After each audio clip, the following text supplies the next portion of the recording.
ಡೇಸಿಂದ ಬರ್ತಾ ಇದ್ದೀನಿ ಇಲ್ಲಿಗೆ. ಸೊ ಮೈ ಫೇವ್ರೆಟ್ ಡಿಶ್ ಏನಂದರೆ ಲಾಲಿಪಾಪ್ ಏನಿದೆ, chicken lollipop and chicken wings. It's very good actually. So chicken legs ಕೂಡ ಚೆನ್ನಾಗಿರುತ್ತೆ. ಸೊ ತುಂಬ ಸಲ ಬಂದು ಸಿಗದೇ ಇರೋವಂಥ ಒಂದು ಐಟಮ್ ಅಂತಂದರೆ ಗುಂಡ್ಕಾಯಿ liver.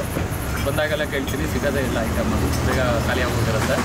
And fish tawa fry ಏನಿದೆ, ಫಿಶ್ ತವಾ ಫ್ರೈ ಅದು ತುಂಬ ನ್ಯಾಚುರಲ್ ಡೈಲಿ ಮಾಡಿರೋ ಥರ ಇರುತ್ತೆ, ತುಂಬ ಚೆನ್ನಾಗಿರುತ್ತೆ ಟೇಸ್ಟ್. ಹೋಮ್ಲಿ ಫುಡ್ಡು ಯಾವುದೇ ಥರ ಕಲರ್ ಪ್ರಿಸರ್ವೇಟಿವ್ಸ್ ಆ ಥರದ್ದು ಏನೂ ಇರಲ್ಲ. ಹೋಮ್ಲಿ ಫುಡ್ ಇರುತ್ತೆ, ಚೆನ್ನಾಗಿರುತ್ತೆ.